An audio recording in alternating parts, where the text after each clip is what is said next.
জাতীয় ঐকমত্য কমিশনের পক্ষ থেকে এখানে উপস্থিত সাংবাদিক বন্ধুদেরকে আমি শুভেচ্ছা জানাই, স্বাগতম জানাই। কিছুক্ষণ আগে জাতীয় ঐকমত্য কমিশনের পক্ষ থেকে জুলাই জাতীয় সনদ 2025 বাস্তবায়নের ব্যাপারে অন্তর্বর্তীকালীন সরকারের কাছে কমিশন সুপারিশ পেশ করেছে।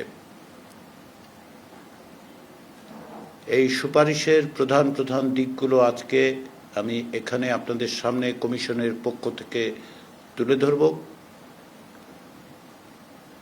পরবর্তী সময়ে আজকে যতটা দ্রুততার সঙ্গে সম্ভব আমরা আপনাদের সঙ্গে এবং সকল রাজনৈতিক দল যারা এই প্রক্রিয়ার সঙ্গে যুক্ত ছিলেন তাদেরকে আমরা অবহিত করব। আপনারা জানেন যে গত বছর অর্থাৎ 2024 সালের জুলাই আগস্ট মাসে এক অভাবনীয় অভূতপূর্ব গণ অভ্যুত্থানের মধ্য দিয়ে বাংলাদেশের এক নতুন যাত্রার সূচনা হয়েছে। দীর্ঘদিন ধরে যে রাষ্ট্র কাঠামো ফ্যাসিবাদী শাসন তৈরি করেছিল, তারও আগে গণতন্ত্র চর্চার ক্ষেত্রে বারবার যে হোঁচট খাওয়ার অভিজ্ঞতা, সেগুলোকে মোকাবেলা করেই, সেগুলোকে বিবেচনায় রেখেই যেন রাষ্ট্র সংস্কারের এবং অন্যান্য রাষ্ট্রীয় প্রতিষ্ঠানগুলো সংস্কারের ব্যবস্থা গ্রহণ করা হয়, সুপারিশ করা হয়, তার জন্য 2024 সালের অক্টোবর মাসে প্রাথমিক পর্যায়ে অন্তর্বর্তী সরকার কর্তৃক 6টি কমিশন প্রতিষ্ঠিত হয়েছিল। এর মধ্যে ছিল সংবিধান সংস্কার কমিশন, নির্বাচন ব্যবস্থা সংস্কার কমিশন, পুলিশ ব্যবস্থা সংস্কার কমিশন, দুর্নীতি দমন কমিশন সংস্কার কমিশন এবং বিচার বিভাগ সংস্কার কমিশন। পাশাপাশি জনপ্রশাসন সংস্কার কমিশনও কাজ করেছে। এই 6টি সংস্কার কমিশনের সুপারিশগুলো ফেব্রুয়ারি মাসের মধ্যে সরকারের কাছে উপস্থাপন করার পরিপ্রেক্ষিতে অন্তর্বর্তী সরকারের প্রধান অধ্যাপক মোহাম্মদ ইউনূসের নেতৃত্বে জাতীয় ঐকমত্য কমিশন প্রতিষ্ঠিত হয় এবং 15ই ফেব্রুয়ারি থেকে জাতীয় ঐকমত্য কমিশন তার কাজ শুরু করে।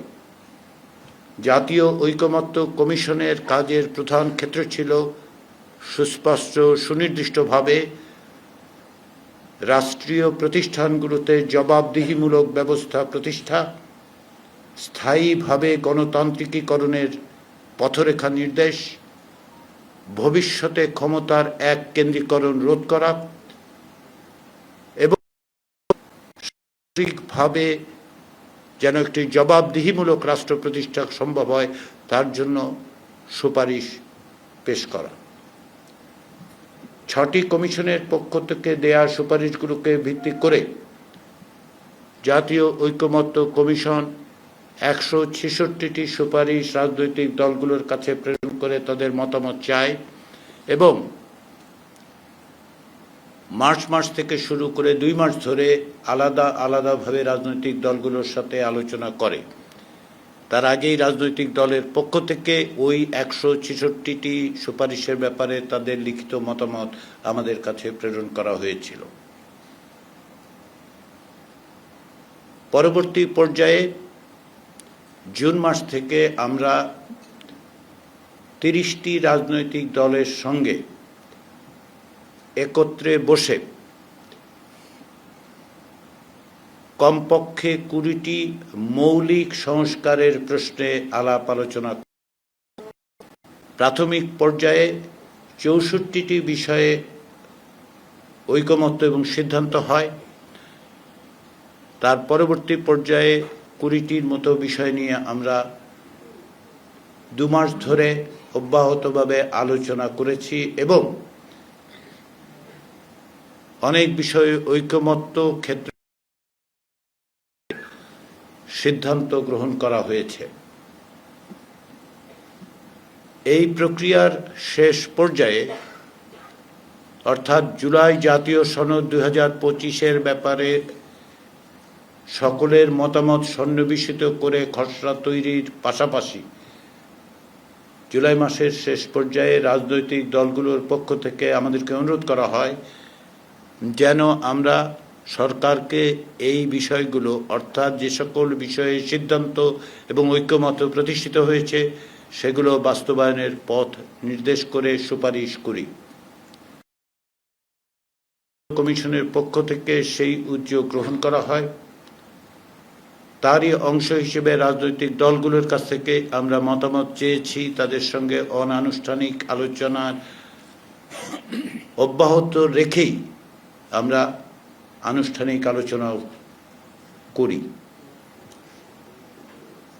আইনি ভিত্তি প্রদান বাস্তবায়নের রূপরেখা নির্দেশ করার জন্য রাজনৈতিক দলগুলোর অনুরোধের প্রেক্ষাপটে আমরা একটি বিশেষজ্ঞ দলের সাহায্য নিয়েছি, যাতে অন্তর্ভুক্ত ছিলেন 2 জন সাবেক বিচারপতি, 3 জন আইনজীবী এবং 1 জন আইনের শিক্ষক। রাজনৈতিক দলগুলোর মতামত, বিশেষজ্ঞদের মতামত, আমাদের কমিশনের সম্মানিত সদস্যদের অভিজ্ঞতা এবং আন্তরিকতার প্রেক্ষাপটে আমরা সুপারিশগুলো তৈরি করেছি। এই সুপারিশগুলোর লক্ষ্য হচ্ছে জুলাই জাতীয় সনদ 2025 যেন একটি আইনি ভিত্তি পায়, ভবিষ্যতের পথরেখা হিসেবে যে সমস্ত বিষয়ে সিদ্ধান্ত এবং ঐকমত্য হয়েছে সেগুলো যেন বাস্তবায়িত হয়। ইতিমধ্যে আপনারা এও দেখেছেন যে জুলাই জাতীয় সনদ 17ই অক্টোবর স্বাক্ষরিত হয়েছে এবং রাজনৈতিক দলগুলোর পক্ষ থেকে সুস্পষ্ট ভাষায় দ্ব্যর্থহীনভাবে এই অঙ্গীকার করা হয়েছে যে তারা এগুলো বাস্তবায়ন করার জন্য অঙ্গীকারাবদ্ধ হলেন। আমরা সেই প্রেক্ষাপটেই জুলাই জাতীয় সনদে অন্তর্ভুক্ত সুপারিশগুলোকে সরকার কিভাবে বাস্তবায়িত করতে পারে সেজন্য আমরা সুপারিশ দিয়েছি। আমাদের সুপারিশের প্রধানত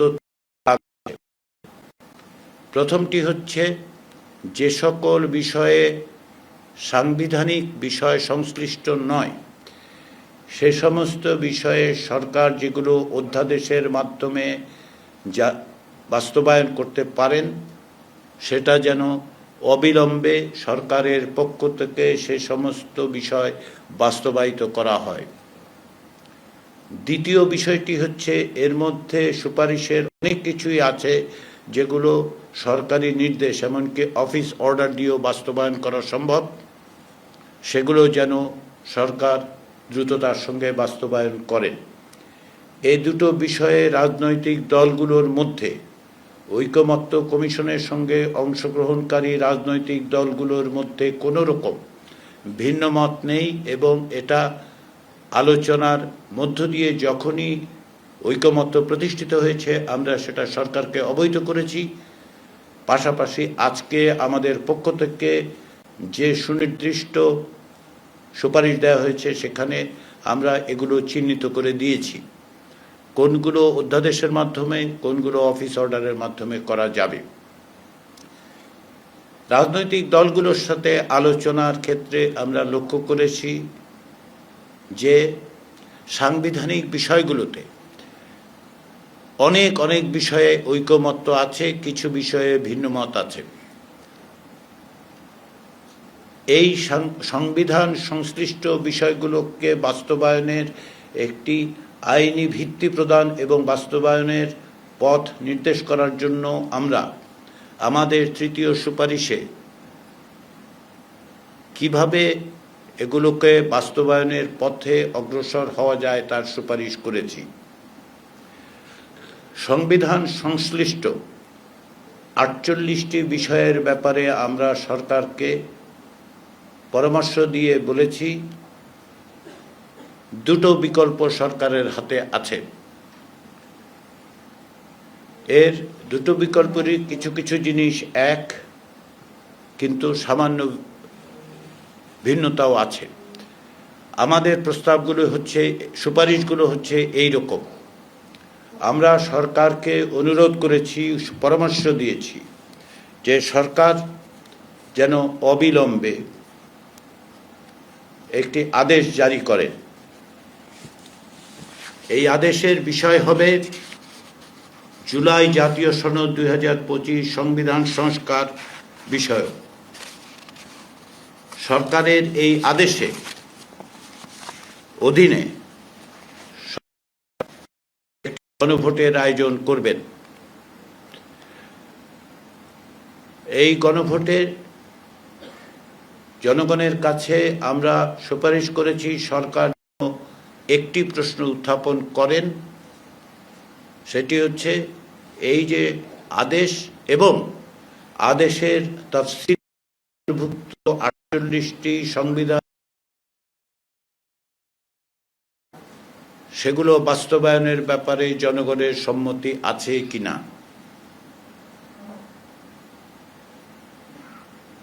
আমরা যে সুপারিশ করেছি তাতে বলা হয়েছে যে ত্রয়োদশ জাতীয় সংসদ একই সঙ্গে সংবিধান সংস্কার পরিষদ এবং জাতীয় সংসদ হিসাবে কার্যকর থাকবে। তবে সংবিধান সংস্কার পরিষদ কার্যকর থাকবে 270 দিন। এই সময়ের মধ্যে সংবিধান সংস্কার পরিষদের সদস্যরা জুলাই জাতীয় সনদে বর্ণিত এবং গণভোটে যদি সকলের জনগণের সম্মতি পাওয়া যায় সেই বিষয়গুলো সংবিধানে সংযুক্ত করার জন্য প্রয়োজনীয় সমস্ত রকম বিধিবিধান, প্রয়োজনীয় সংশোধন, সংযোজন, বিযোজন, পরিবর্ধন, পরিমার্জন করবেন।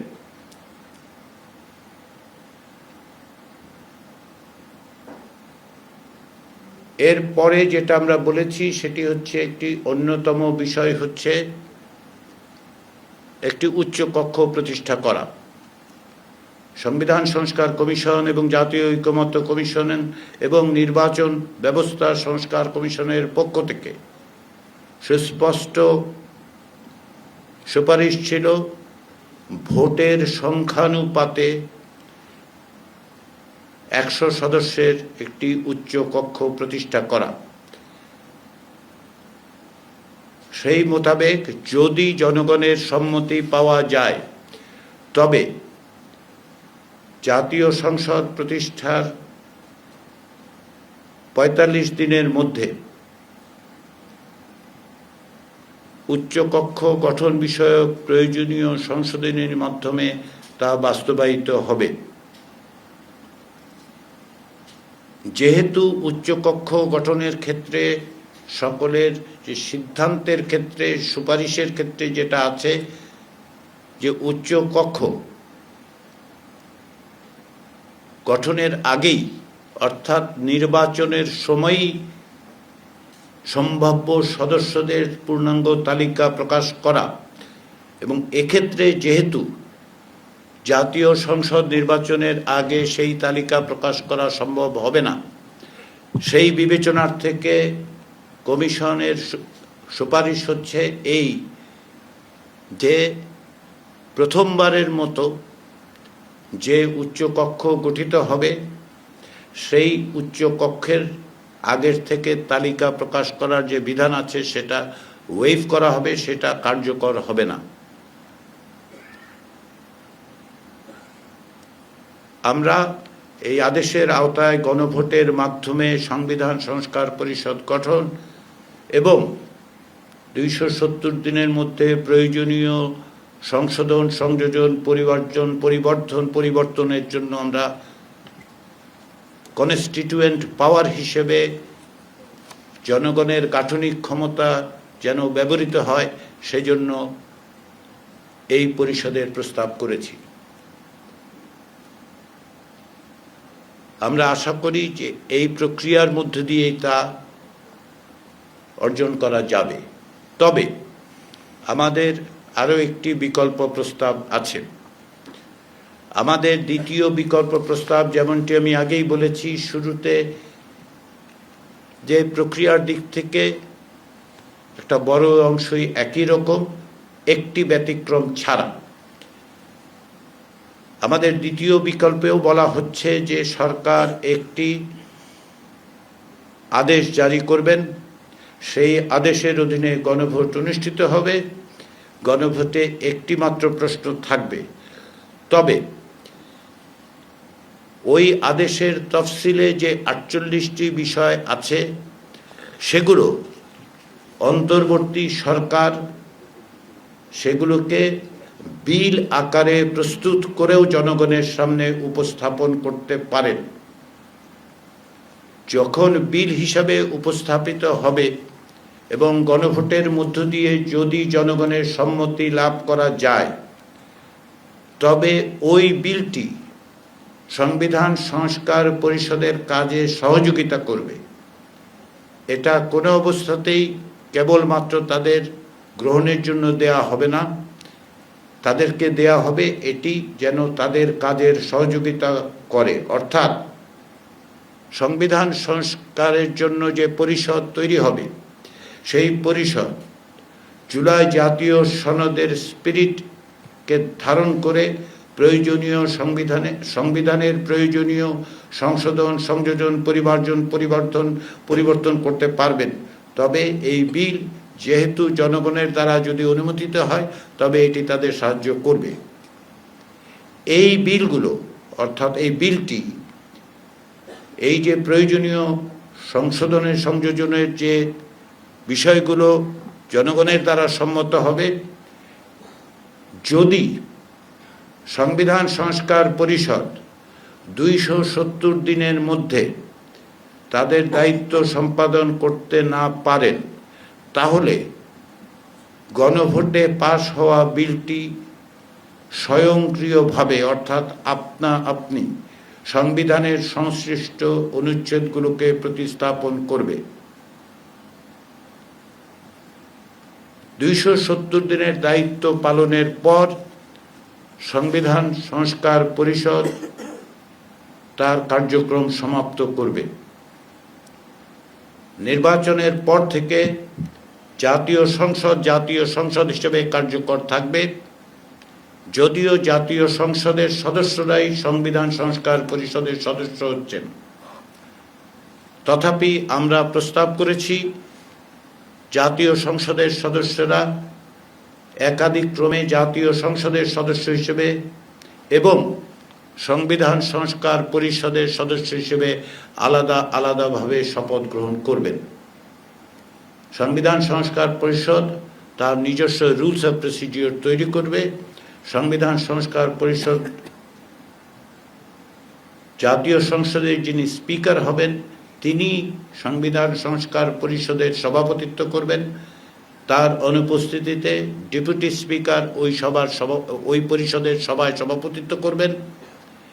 তাদের উভয়ের অনুপস্থিতিতে সংস্কার পরিষদে গঠিত সভাপতি প্যানেল থেকে ওই পরিষদের বৈঠকে সভাপতিত্ব করবেন। আমাদের দৃঢ় বিশ্বাস যে সংবিধান সংস্কার পরিষদ তাদের দায়িত্ব পালনে সক্ষম হবেন এবং কোনো অবস্থাতেই এমন পরিস্থিতির সূচনা হবে না যে সরকারের দেয়া বিলগুলোকে স্বয়ংক্রিয়ভাবে বাস্তবায়িত করতে হবে। আমরা এটা আস্থা রাখতে চাই, আমরা এটাতে আস্থা রাখি। আমরা দৃঢ়ভাবে বিশ্বাস করি যে বাংলাদেশের রাজনৈতিক দলগুলো এবং বাংলাদেশে যারা জনগণের ভোটে নির্বাচিত প্রতিনিধি হিসেবে একটি গণতান্ত্রিক বাংলাদেশের যাত্রার সূচনায় তাদের ভূমিকা রাখবেন, তারা এই দায়িত্ব পালনে অকুণ্ঠিত থাকবেন, সফল হবেন এবং বাংলাদেশকে একটা নতুন পথের দিকে অগ্রসর করবেন। সেই বিবেচনার থেকেই আমরা দুটো প্রস্তাব দিয়েছি। দুটো বিকল্প হিসেবে উপস্থাপন করেছি। আমরা সরকারকে আজ সকালে আমাদের প্রস্তাবের বিস্তারিত দেওয়ার পর অনুরোধ করেছি যত দ্রুততার সঙ্গে সম্ভব যেন তারা এই বাস্তবায়ন প্রক্রিয়ার সূচনা করে। আমরা আশা করি তারা সেটা করবেন। জাতীয় ঐকমত্য কমিশনের পক্ষ থেকে আমি এবং কমিশনের সকল সদস্য, সর্বোপরি ঐকমত্য কমিশনের প্রধান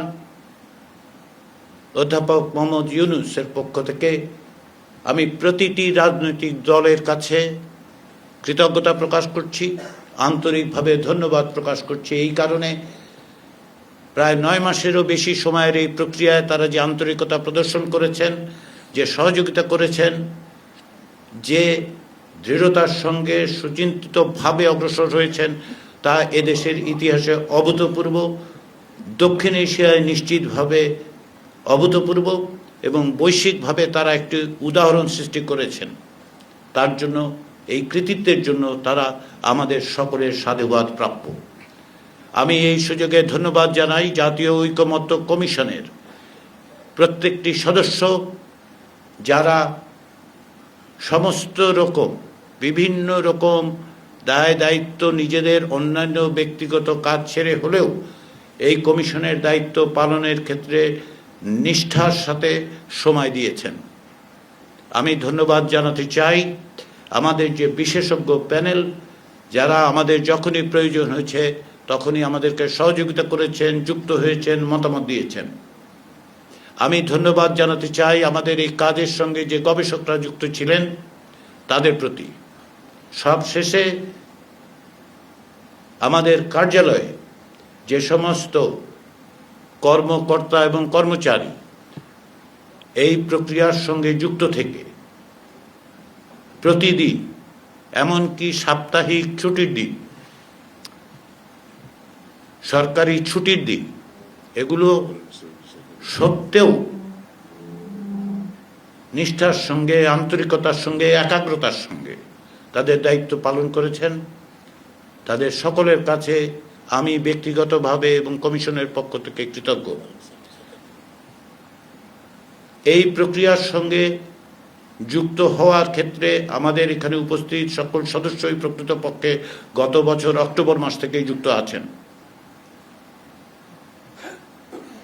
এই সময়ে সংবিধান সংস্কার কমিশনের দায়িত্ব পালনকালে এবং জাতীয় ঐকমত্য কমিশনের সহসভাপতির দায়িত্ব পালনকালে এদেশের গণমাধ্যমগুলো যে দায়িত্বশীল আচরণ করেছেন, আপনারা যে সহযোগিতা করেছেন, আপনাদের পক্ষ থেকে যে সাহায্য আমরা পেয়েছি, সেটা কোনোভাবেই, কোনো ভাষায়, কোনো শব্দ দিয়ে প্রকাশ করা যাবে না।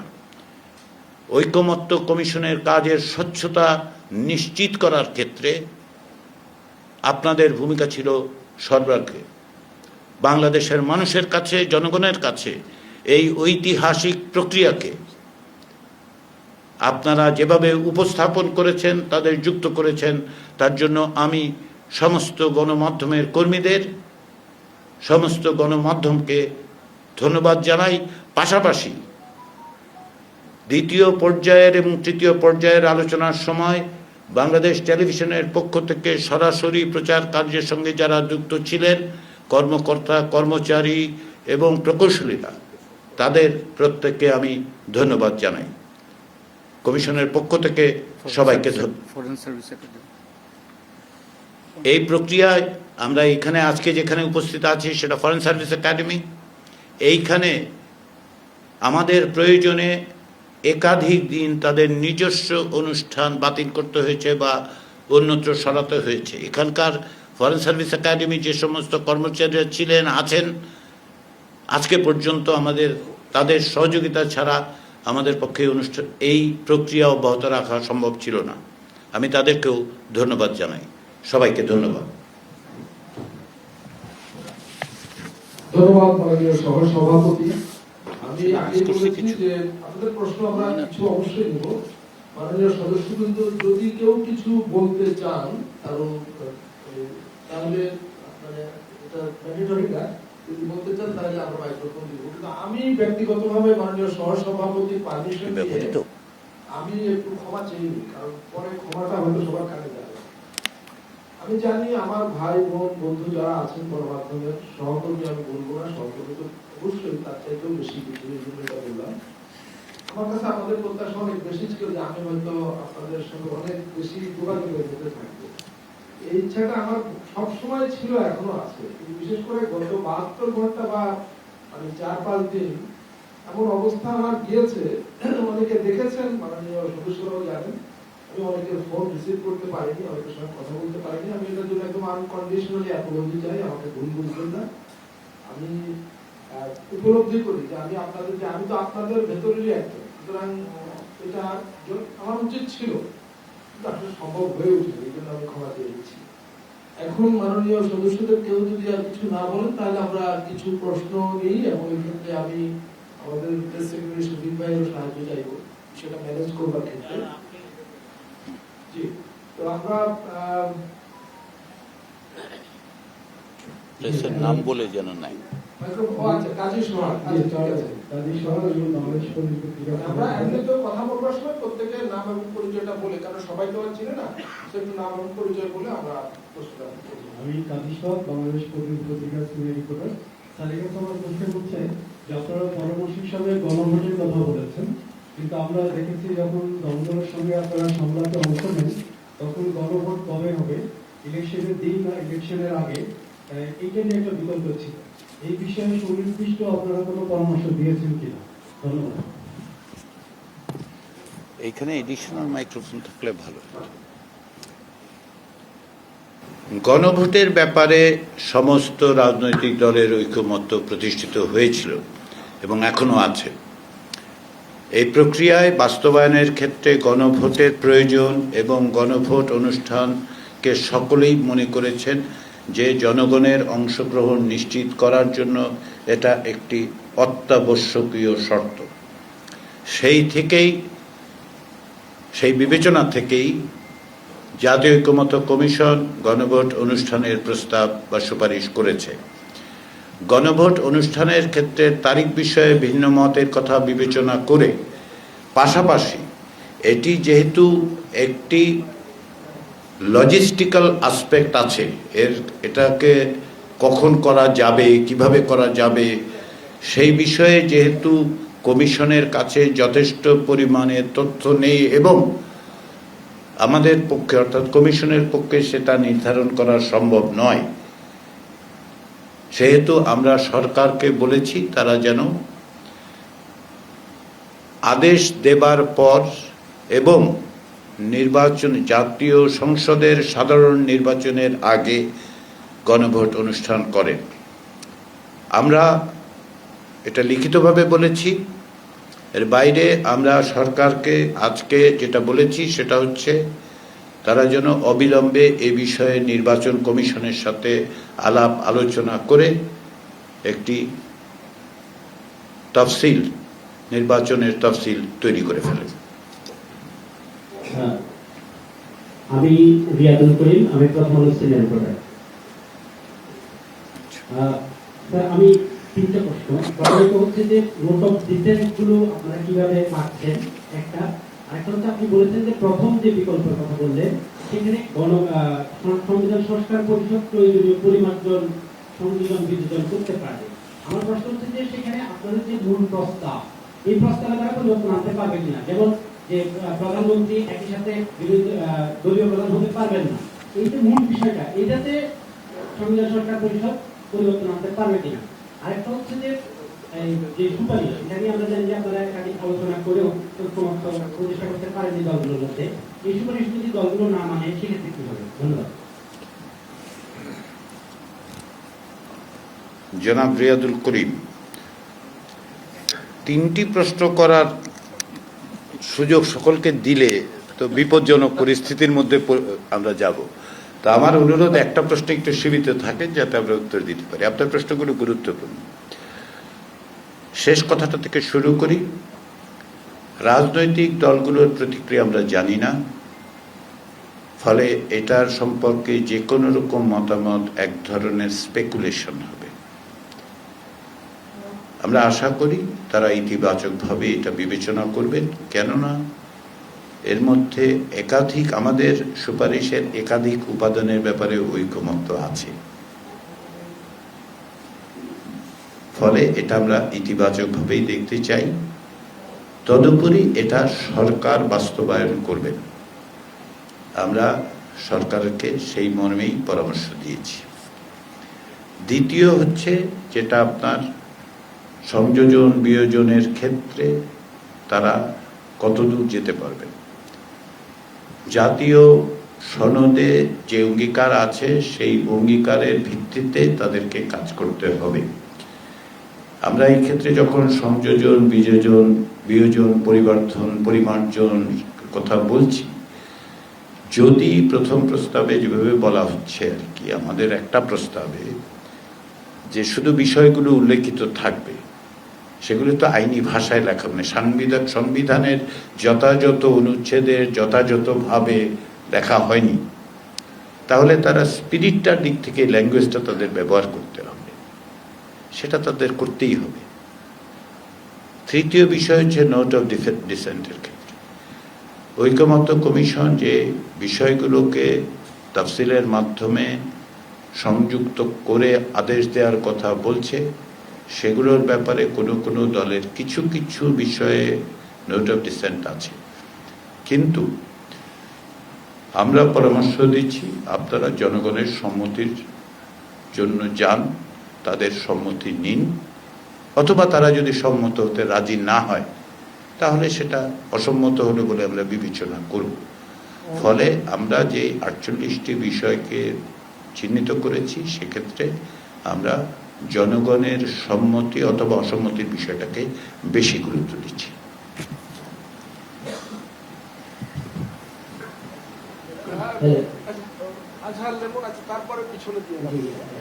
আমি আজহার লেমন, আমি সিনিয়র রিপোর্টার। আমার প্রশ্ন হলো যে আপনারা এখানে একটা প্রস্তাব এবং বিকল্প আরেকটা প্রস্তাব উপস্থাপন করেছেন। আমার প্রশ্নটা হলো যে ঐকমত্য কমিশন কি মনে করে যে একটা প্রস্তাব হলেই ভালো হতো কিনা, আর এই দুইটা প্রস্তাবের মধ্যে কোনটাকে বেশি শ্রেয় মনে করে? একটা প্রশ্ন হচ্ছে যে আদেশ জারি করবে কে, প্রেসিডেন্ট নাকি সরকার প্রধান? এই ব্যাপারে আমরা দুটো বিকল্প দিয়েছি, তার অধিকাংশ বিষয় আসলে একই রকম। আদেশ জারি করা, গণভোট অনুষ্ঠান, জনগণের সার্বভৌম গাঠনিক ক্ষমতা প্রয়োগের জন্য সংবিধান সংস্কার পরিষদ তৈরি করা এবং নির্দিষ্ট সময়ের মধ্যে সংশোধনী সংযোজনী পরিবর্জনগুলো সম্পাদন করা। পার্থক্য হচ্ছে গণভোটের তফসিলে, অর্থাৎ গণভোটের জন্য আদেশের যেটাতে বলা হবে কি যাবে গণভোটে, সেইখানে পার্থক্যটা।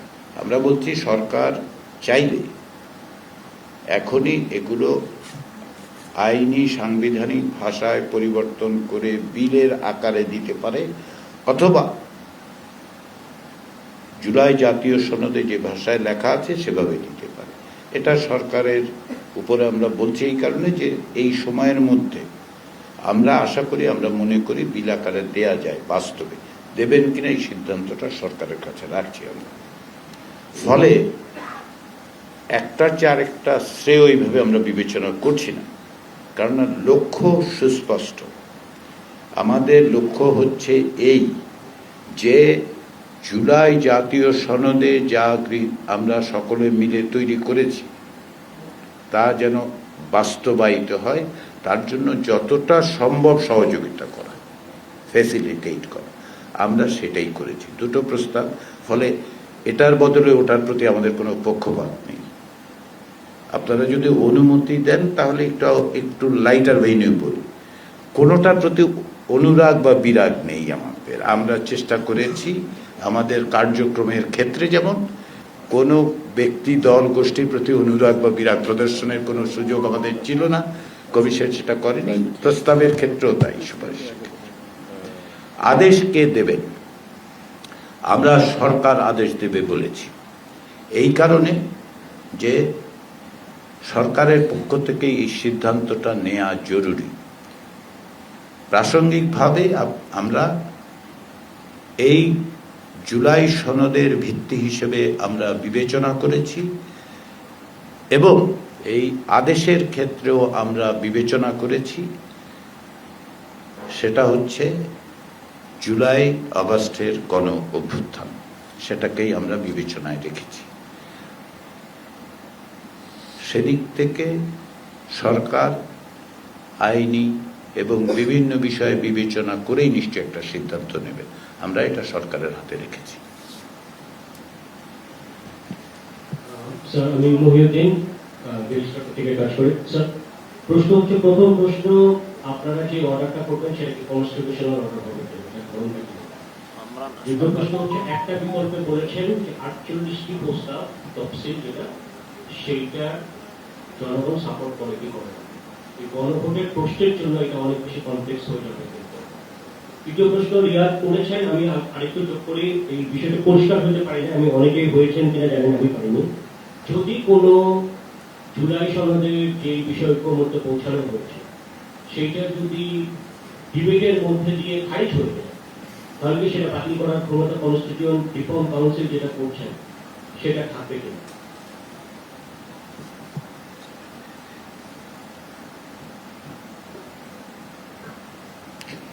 কনস্টিটিউয়েন্ট রিফর্ম অ্যাসেম্বলির প্রধান এবং অন্যতম কাজ হচ্ছে জুলাই সনদে যা গৃহীত হয়েছে, যে বিষয়ে অঙ্গীকার করা হয়েছে, সেগুলো বাস্তবায়ন করা। ফলে এখানে যে সমস্ত বিষয় নিয়ে আলোচনার মধ্য দিয়ে সিদ্ধান্ত হয়েছে এবং পরবর্তীতে যদি গণভোটের মধ্য দিয়ে জনগণের সম্মতি লাভ করা যায়, তাহলে রিফর্ম কমিশনের দায়িত্ব হবে সেই স্পিরিট এবং লেটার দুটোর প্রতি অবিচল থাকা। এটাই আমাদের প্রত্যাশা। মহিউদ্দিন, আপনার আর আগের দুটো প্রশ্ন আমি চিন্তা করতে গিয়ে হারিয়ে ফেলেছি, একটু বলবেন কি?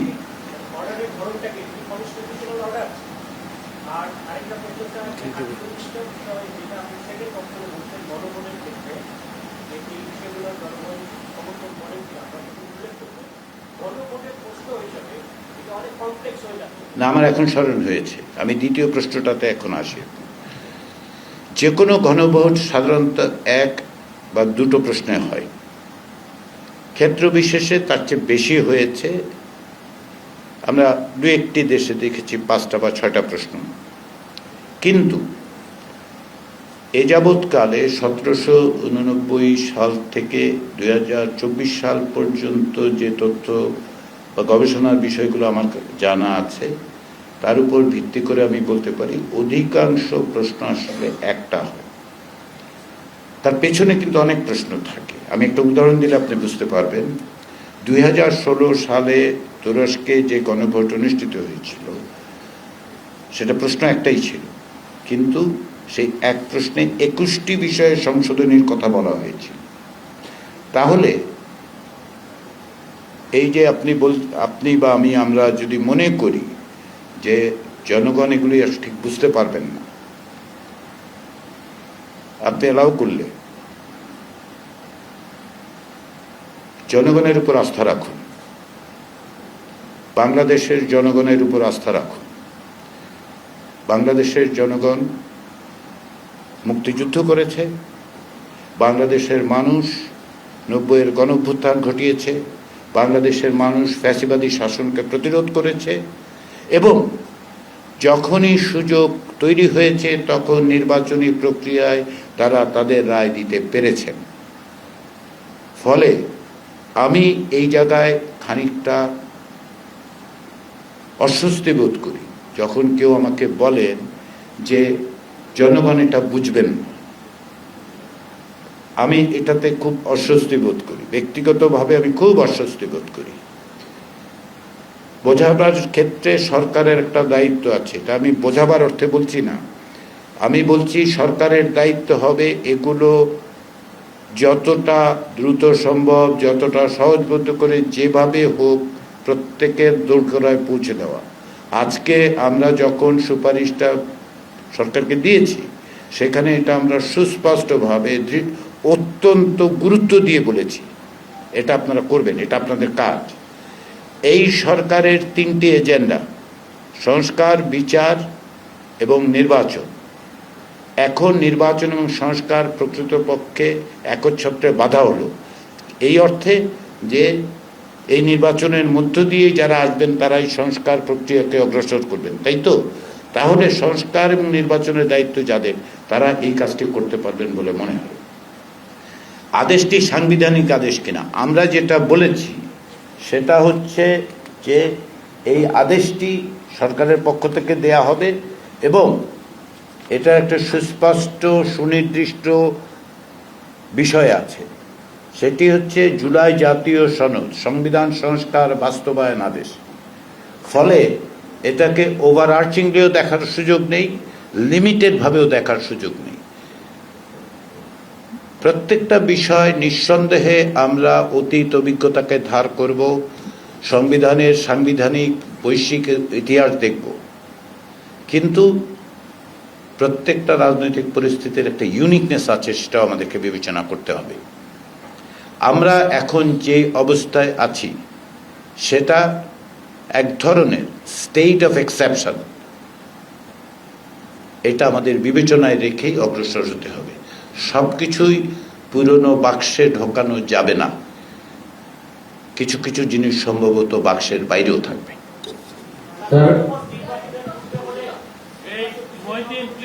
আপনি 3টা কোশ্চেন করছেন। স্যার আসসালামু আলাইকুম স্যার, আমি সাদিকুর রহমান, আমি নিউ এজ পত্রিকায় কাজ করি। কোথায় সাদিক হয়েছে?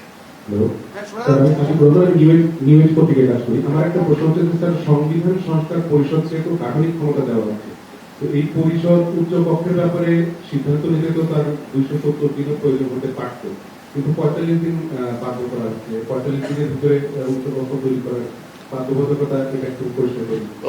এইটা 270 দিনের অতিরিক্ত 270 প্লাস 45 ডেজ। আমরা 270 ডেজ থেকে কমিয়ে আনছি না, আমাদের প্রস্তাব হচ্ছে 270 দিনের মধ্যেই, যদি না এই 45 ডেজের মধ্যে এটা করতে হবে। একজন নারী সাংবাদিক আগে বলুন, তারপরে প্লিজ। না তানিম আপনি রাখেন প্লিজ। না, তানিমকে সুযোগ দেওয়া হবে, কিন্তু আমাদের প্রেস সেক্রেটারি যেটা বললেন, মাইক্রোফোন এখানে দেন। এই মাইক্রোফোন, মাইক্রোফোন কোথায়?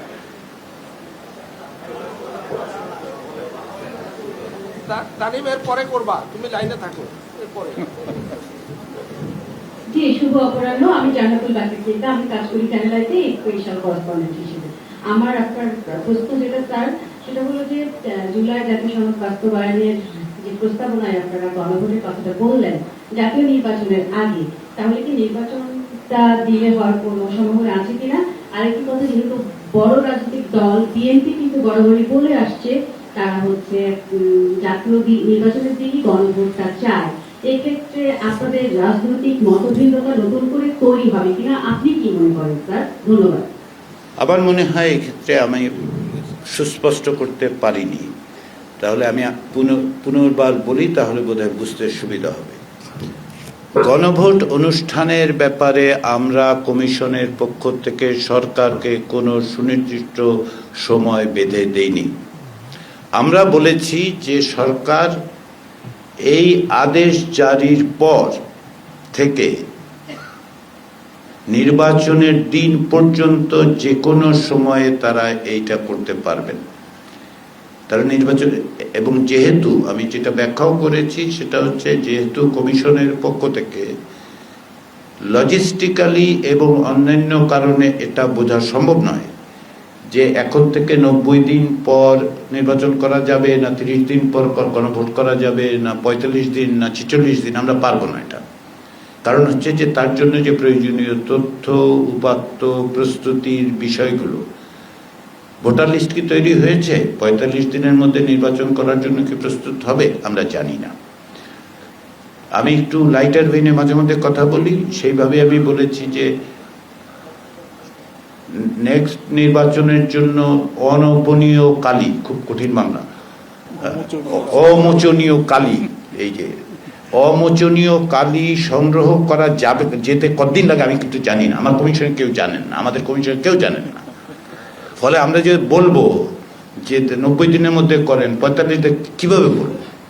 সেই কারণেই আমরা বলেছি এটা সরকার সিদ্ধান্ত নেবে।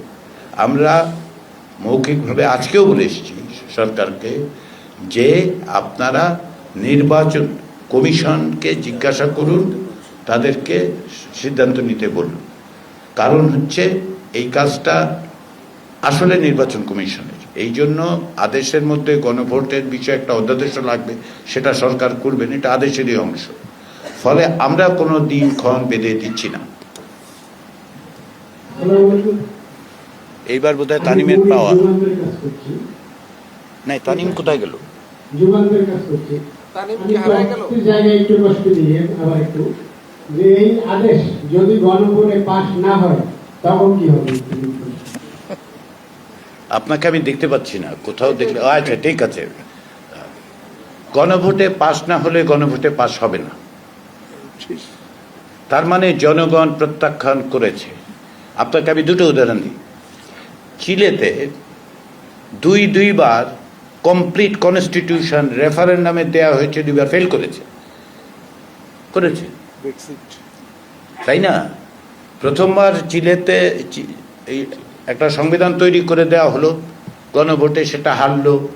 কেউ কেউ বললেন এটা অনেক বেশি দক্ষিণপন্থী হয়ে উঠেছিল অথবা বামপন্থী হয়ে উঠেছিল, এক একজন এক এক ব্যাপারে। তারপর আবার এটা সংযোজন করা হয়েছে, করে আবার গণভোটে দেওয়া হয়েছে, আবারও ফেল করেছে। পাস না করলে তার মানে হচ্ছে যে পাস হলো না, জনগণ তাহলে গ্রহণ করছেন না। এই জন্য আমি বলছি আবার, জনগণের উপর আস্থা রাখুন। আপনার বা আমার পক্ষপাত অবশ্যই আছে, আমার দিক থেকে আমি বলতে পারি, সুস্পষ্টভাবে বলতে পারি, আনইকুইভোক্যালি বলতে পারি, বাংলাদেশের রাষ্ট্র সংস্কার প্রয়োজন এবং সেজন্য এই সংস্কারগুলো করা জরুরি। এটা শুধুমাত্র প্রথম পদক্ষেপ, আরও অনেক রকম সংস্কার করতে হবে, সংস্কার প্রক্রিয়া অব্যাহত রাখতে হবে। এটা আমার অবস্থান। আপনার অবস্থান ভিন্ন হতে পারে, আপনি দেবেন না ভোট, আমি দেব, বা আপনি দেবেন না। ফলে কি এটা হলে কি হবে এই বিবেচনা না করা ভালো।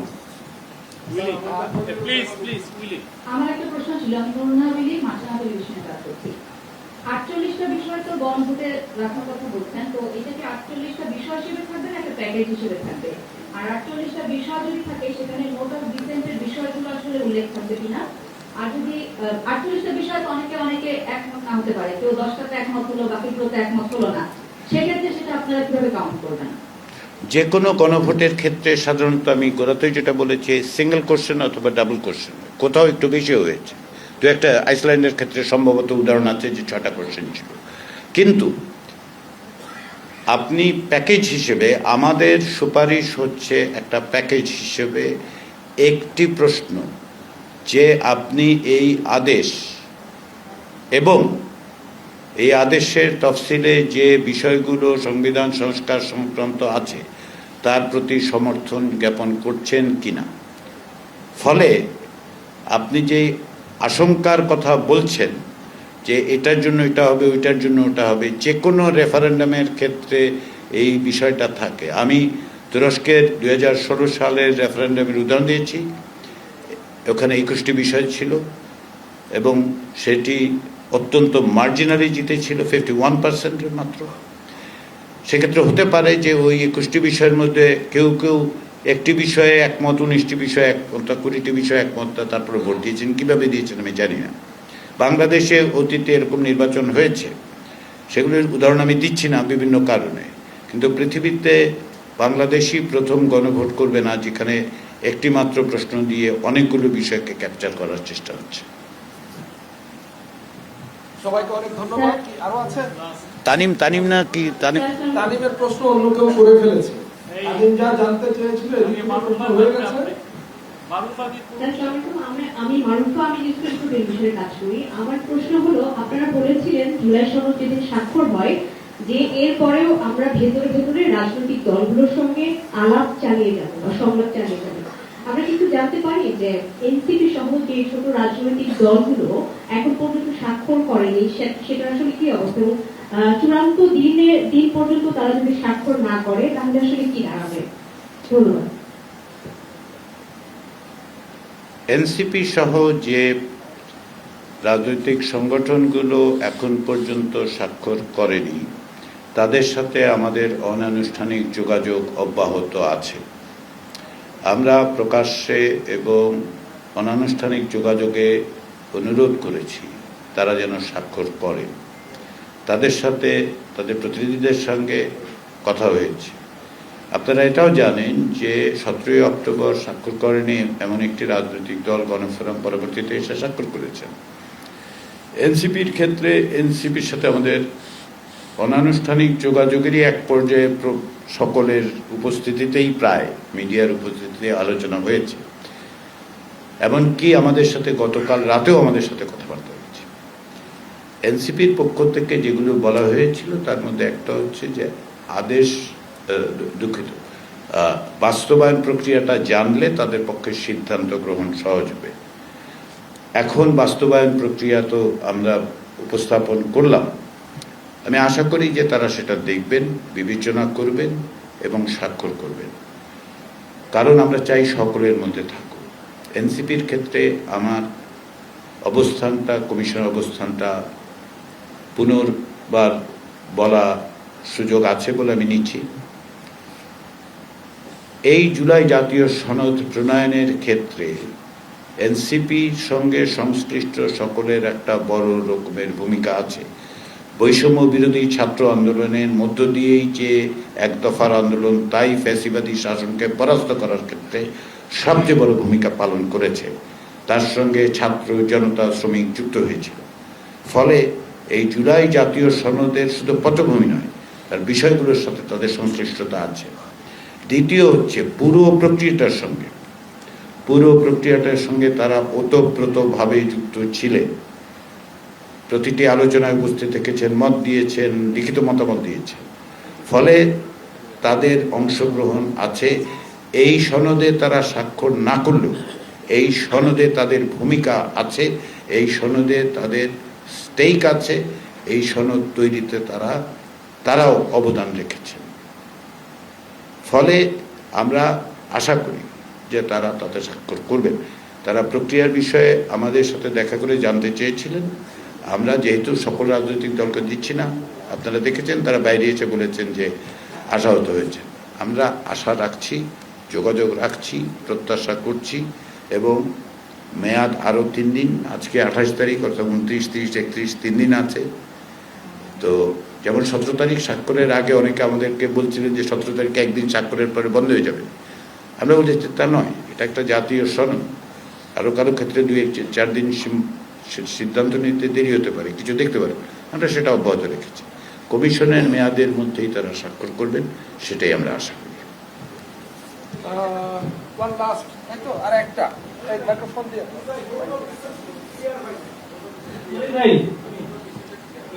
আচ্ছা, আপনাদের সঙ্গে নোট অফ ডিসেন্টটা আরেকটু ক্লিয়ার করতে বলছি, আমরা এই পোস্টের সঙ্গে সেই জবাবটা নিয়ে শেষ করব। মনির ভাই, আমি রাজীব সমকালে কাজ করি।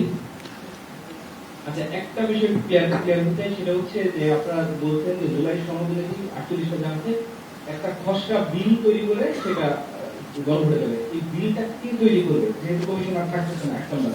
দুই নম্বর বিষয়টা হচ্ছে যে যেহেতু সনদে আপনারা নোট অফ ডিসেন্টকে, আপনি বলছিলেন একটা প্রশ্ন করবেন, আচ্ছা একটা ভিতরে এবিসিডি আছে আর কি।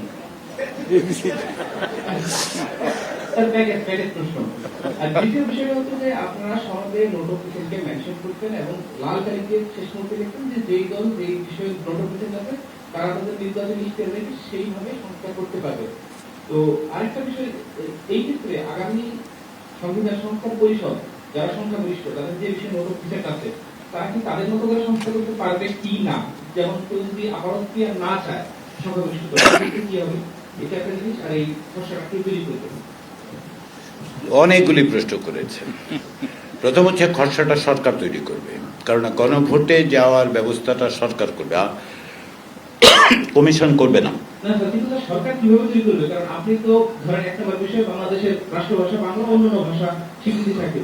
কোন কোন ভাষা স্বীকৃতি থাকবে, এটা তো পরিষদের ডিবেট ছাড়া সরকার কিভাবে করবে? সরকারের ৫ জন উপদেষ্টা ১০ জন উপদেষ্টা ডিবেট করবে যে কুকি থাকা দরকার, মানা থাকা দরকার। আপনি খুব রাজীব, আপনার প্রশ্নটা খুবই ইনডেপথ এবং প্রসিডিউরাল প্রশ্নটা হচ্ছে এই যে আমরা কিন্তু বলছি যে এটা আসলে বাস্তব খসড়া তৈরি করে দেবে সাহায্য করার জন্য ২৭০ দিনের মধ্যে তারা আলাপ আলোচনা করে এগুলি প্রয়োজনীয় সংশোধন করবে। আরও একজন মহিউদ্দিন সম্ভবত প্রশ্ন করেছিলেন ল্যাঙ্গুয়েজে, তো যে আরও একজন প্রশ্ন করেছিলেন তারা কি চাইলেই অন্য কিছু লিখে ফেলতে পারবেন কিনা।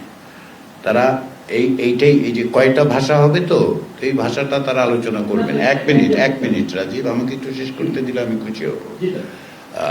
২ নম্বর বিষয় হচ্ছে নোট অফ ডিসেন্টের ক্ষেত্রে যেটা সনদ যখন তৈরি করা হয়েছে তখন যে বাস্তবায়ন প্রক্রিয়া নিয়ে আলোচনা তো হয়নি, তো বাস্তবায়ন প্রক্রিয়ার আলোচনায় গণভোট এসছে এবং গণভোটের ক্ষেত্রে আমাদের প্রস্তাবটা হচ্ছে সব কিছুই জনগণের কাছে নিয়ে যান। জনগণ যদি বলে তাহলে তারা সেই জনগণের রায় পাবার পরে রাজনৈতিক দল তার ভূমিকা নির্ধারণ করুক। আমার মনে হয় না কোনো রাজনৈতিক দল জনগণের রায় পাওয়া জিনিসকে কেবলমাত্র নিজস্ব দলীয় অবস্থান থেকে বিবেচনা করবেন, এটা আমরা মনে করছি না। ছোট্ট একটা বিষয় যেটা হচ্ছে আপনারা পরিষদকে কনস্টিটিউন্ট পাওয়ার দিচ্ছেন টু গণভোট, তো যার কনস্টিটিউন্ট পাওয়ার আছে সে কেন নিজের মতো করে করতে পারবে? কনস্টিটিউয়েন্ট পাওয়ার দেওয়া হচ্ছে এই বিবেচনার থেকে যে সে ফান্ডামেন্টাল রিফর্মটা করছে। কনস্টিটিউয়েন্ট পাওয়ারের এক্সারসাইজটা হচ্ছে যে রেগুলার পার্লামেন্টের যে অথরিটিটা নাই সেই অথরিটিটা দেওয়া হচ্ছে, কিন্তু তাকে গাইড করতেছে যে এই সনদের মধ্য দিয়ে এই রাজনৈতিক দলগুলোর প্রক্রিয়ার মধ্য দিয়ে যে সনদ তৈরি হয়েছে সেটা যেন তাকে গাইড করে। কিন্তু তার কনস্টিটিউয়েন্ট পাওয়ারটা কোথায়? আপনার কনস্টিটিউয়েন্ট পাওয়ার মানে হচ্ছে যে আমি যাই চাইছি লিখতে পারছি না বলেই কি কনস্টিটিউয়েন্ট পাওয়ার এক্সারসাইজ হচ্ছে না, তা কিন্তু নয়।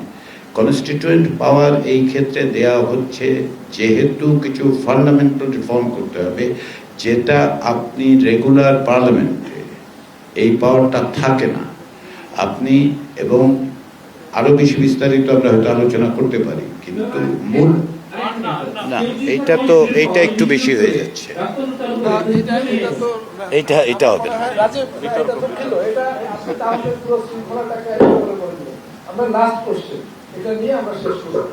মোটামুটি শেষের দিকে চলে এসেছে। প্রথমে ধন্যবাদ জানাই, আপনারা কমিশন পরিশ্রম করে কাজটা করেছেন জাতির জন্য। আমি শেষ প্রশ্ন করতে চাই এভাবে যে আপনার পরিচয়টা মধ্যে জাতীয় নির্বাচন অনুষ্ঠিত হওয়ার কথা এবং আপনারা যেভাবে সুপারিশ করছেন বা যে সকল কার্যক্রম বাকি রয়েছে, আপনি কি মনে করেন যে এই নির্বাচনের ক্ষেত্রে কোনো বাধা আসতে পারে বা কোনো রকম জটিলতা তৈরি হতে পারে? নির্বাচন বিষয়টি সরকারের, নির্বাচন বিষয়টি নির্বাচন কমিশনের। জাতীয় ঐকমত্য কমিশন নির্বাচন বিষয়ে কোনো মন্তব্য করবে না, যেহেতু এটি জাতীয় ঐকমত্য কমিশনের যে দায়িত্ব দেওয়া হয়েছে তার দায়িত্বের অতিরিক্ত। আমরা আমাদের দায়িত্ব পালন করার জন্য সচেষ্ট থেকেছি। তারই প্রক্রিয়া হিসেবে আমরা রাজনৈতিক দলগুলোর সাথে আলাপ আলোচনায় সনদ তৈরি করে বাস্তবায়ন প্রক্রিয়া সরকারকে সুপারিশ করেছি এবং আমরা আশা করি সরকার সেগুলো দ্রুত বাস্তবায়ন করবেন।